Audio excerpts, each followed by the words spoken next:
back to council. And let me ask Mr. Pro Tem, do you have any questions of staff or comments you'd like to make?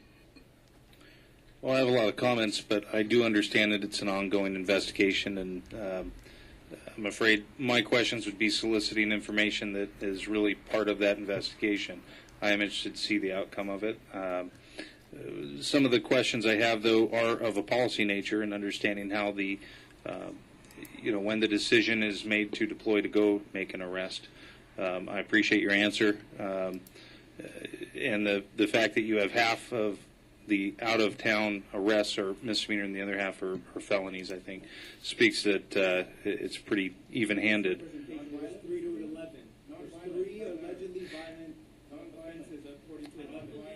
All right, please let Mr. Pro Tem finish his remarks. All right, please. Okay, the understanding I got from the chief is that there were, in the last, excuse me, 5. You've had your chance. Now let him have his chance. Was it the last 5 years there were around 630 felony arrests and then 630 misdemeanor arrests? Okay, so running with those numbers, and I have no way to dispute that. I'm going to take you at face value that is the correct number. Excuse me. We've closed the public comments. Let Mr. Pro Tem have his chance to say. There are a lot of, clearly there's a lot of questions about the policy of going out of town on a nonviolent arrest like this. I think part of it is the fact that the person who is arrested is somewhat of a public figure locally, and I'm sure that lends itself to a lot of the concerns that we're hearing.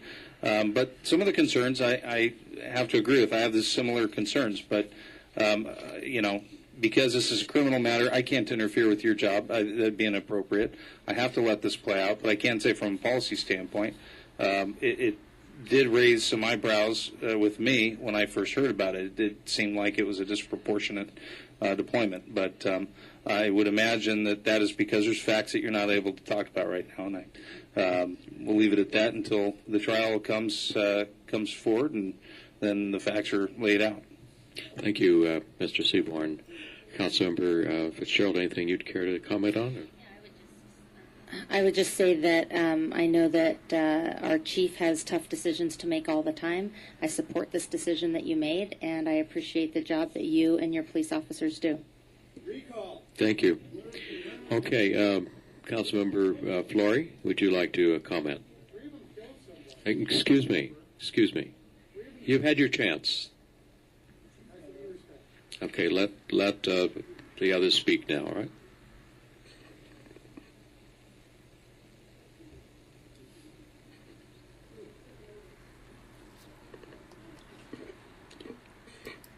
Councilmember Flory wants me to go first, and since I had requested to have this item agendized, I do want to say that I want to thank the chief for addressing some of my concerns, and I do look forward to following up, you providing me details involving these arrests so that I may be satisfied. I do have very large concerns involving possible lack of objectivity as regards this topic or selective enforcement. I do feel very strongly about defending members of the public's right to film or live stream or take photos in public spaces. That right, that freedom needs to be aggressively defended. And if it's crossed the line now to where that is a criminal act of some sort, then I will continue to shine a very bright light on any friction that comes from those type charges. I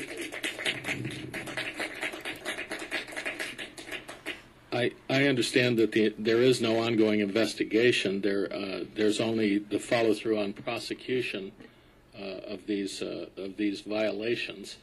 And I would just say that as a council member, I've been on this council for 3.5 years, the last 3 of which have been very much intense and with much upheaval. And I would be interested in getting to the root of what causes this to keep coming back all the time. And I would argue that we need measured, and as I saw of Chief Hughes, even before he was Chief Hughes, throughout the early stages of this, he had an approach which would help to de-escalate these situations. I still believe longer term, for the city, for the financial benefit, for the ease and peace of mind of everybody in the city or and those who are visiting, that it would be best if we would de-escalate all the passions that circle around this this really unfortunate part of Fullerton's history. And so my concern, again, in asking questions on this, and I wasn't getting answers, was to bring it back not to re-enliven that discussion or that debate, but to try to get at whatever it is that's causing ongoing turmoil of this sort. And if that is certain actions by our police department, our police agency, we have a responsibility as council members to ask those questions, even if they're uncomfortable, even if they're painful. And I intend to live up to that responsibility to the fullest.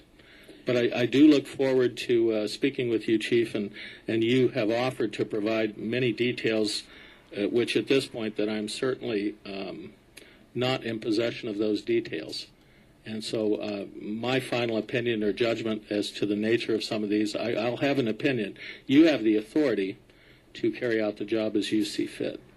But I would appreciate obtaining those details, and perhaps that could greatly give me comfort in terms of understanding why this was done and maybe buying into whether it's necessary or not.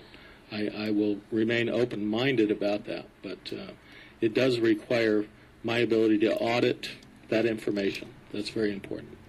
Thank you, Mr. Whitaker. Councilmember Flory, any remarks you would like to make? Just a few. Context is everything. When I came on council after a very contentious election in November 2012, I had been attending a lot of the city council meetings. At the time that Kelly was killed, Michael Sellers was our chief. I do not believe that the chief handled the situation well at all. In fact, it was actually pretty dreadful how he handled it. Then there was an interim chief that came on board for a very short period of time. He retired out. And in January 2012, before I was on the council, Dan Hughes was appointed as the interim chief.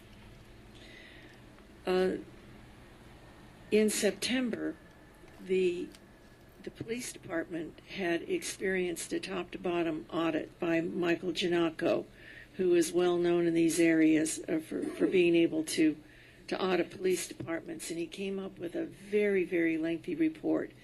And at the end of the day, there were something like 59 recommendations that he had. In between the time that Dan Hughes was appointed interim chief and that report was given 8 or 9 months later, he had already enacted approximately 2/3 of those recommendations. By December, Dan Hughes had turned around a lot of the members of this community. Many members of Kelly's Army came forward to vouch for him when it came time for the new council, the newly constituted council, to select a chief. We had one member after another of the community coming up here to say that they wanted Dan Hughes to be the police chief. I didn't know Dan that well, and so I was I listened to all of that. I will confess that when Kelly was killed, I had some experience with him because my office was downtown for 12 years, and that experience was not good. And when I first learned of his death, this is what I said. Oh, homeless person, resist arrest, same old, same old. I mean, I was that cavalier about it. But it was after I visited an art show that Stephen Baxter curated, Art with an Agenda, that dealt with the Kelly Thomas tragedy, that I finally got it. I finally got it. But it took me some time because events unfolded slowly. That picture of Kelly Thomas didn't get published for many months after his death.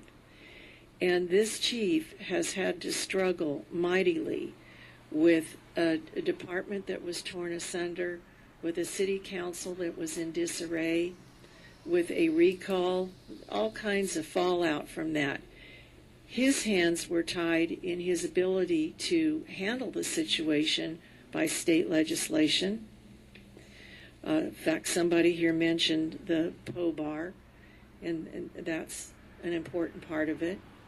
It was not this chief who filed charges. It's the Orange County District Attorney, and if you ask me, I believe that was seriously mishandled, but that's water under the bridge at this point. And I don't know what Chief Hughes can say about the context, talking about context again, of what the police department was expecting when the verdict came in. I mean, keep in mind, we didn't know how that verdict was going to go. And we certainly didn't know that it would come in as quickly as it did. At the time, the police department, is it okay to say you were receiving bomb threats? And I did. Is it okay? Bomb threats. Anonymous was attacking the city's computer system. And the fact of the matter is, this chief has to be prepared for all sorts of exigencies, and they really didn't know what was happening. I had just come back from Cuba at the time, and I was on a plane coming in when, that was a good experience to be in a third world country. But I was hearing about what was happening in January as soon as I landed in Miami, and I didn't have a clue what was going on. But in any event, I do support our chief. I support the actions that he has taken to make his department more transparent. The copy of that annual report is the second one that we have received. I was on city council for 8 years. 12 years ago, I never saw an annual report. I never saw an open house that was open for the public. And something else, too. I have seen this chief at virtually every single fundraiser, every single community event, and he leads by example. And what I have noticed, the difference between this chief as opposed to chiefs that we had before, was that his police department is engaged, and I see them at community events, at Love Fullerton, places where they're helping people. Many of the homeless people on our streets have very frequent contact with our 4 homeless liaison officers. We never had homeless liaison officers before Dan Hughes became chief. And I dare say that some of those officers have been exceedingly helpful to our homeless population, which is something that we struggle with all the time. In any event, I don't have any sage things to say, but it's a dreadful situation. I share some of Councilmember Whitaker's concerns, and I will want to know more about this particular incident and try to get to the bottom of it too. Thank you. I'd ask the Chief, are we experimenting with cameras on being worn by officers? We've actually completed our experience with 5 different companies. I've taken it to my community advisory board. We have discussed it. We've talked about the cost involved in that, and then I will be coming back to this council probably in the next couple months asking to utilize asset forfeiture funding to purchase body-worn cameras for every police officer. And so we will be doing that, and we're currently just contacting other agencies. Obviously, the Rialto Police Department was one of the first agencies in Southern California to experience that. They had a decline in use of force incidents and citizen complaints, and therefore we've asked for their policy. We received that policy actually today. We are working with our policy company that kind of goes through our policy manual, and also comparing them with other policies that deal with body-worn cameras. So I'm hopeful that I'll be able to come to you within the next couple of months with asking for funding for asset forfeiture for those body-worn cameras. Thank you. I appreciate your involvement in the community. I've had a couple of mayor's work days where we've gone out in the community, and I appreciate the cops that came on their own time and helped out for those with that. I know we've changed our hiring dramatically from what it was, where the interview process requires, if I understand it, an interest in community service, or they're not hired. We also, for the first time, and again, this is my understanding, we are now putting young people who are the stars in the police cadet system through a police academy, and we hope that we can hire them when they come through. I know that homeless liaison officers and others also carry water, energy bars, until they run out bus passes and motel vouchers to help the homeless around town when they can. So I appreciate the change that you brought about, and I love to see you out in the community. And I can't say enough good things. I also want to say that you've had 2 open houses, the first that we've had in more than 20 years. There'll be a third one coming up again in October.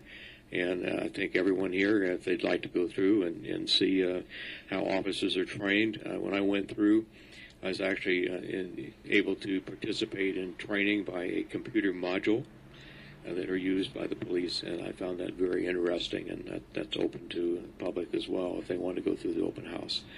And so I thank you for what you're doing. This is just a discussion item. There's no action requested here. And so we're going to move on now to the next item. Mr. Mayor, if I could, I just had one quick question for the Chief. Go ahead. Is there currently, or has there been training dealing with live streamers and the fact that you have people that may not be actively protesting, or maybe they are, but they're holding a camera, and how officers should or should not react or respond to that? I'll be honest with you, we could care less if they're live streaming.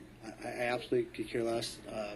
We were aware that there were 2 different individuals that were live streaming because we were watching that and actually gathering information There from are it. 5 live streamers. It doesn't matter to me if they're live streaming or police officers at all. But does it matter to the officers? Excuse me, please. But does it matter to the officers, the field officers, and how they react and respond? Is there any active training for that to deal with it? They should always act as if they're being videotaped, is what they've been trained to do. Their conduct should be appropriate no matter what. Thank you. Okay, thank you. All right, now we're moving on to item 10. May we have a staff report? Just a brief item. I'll introduce Laura G.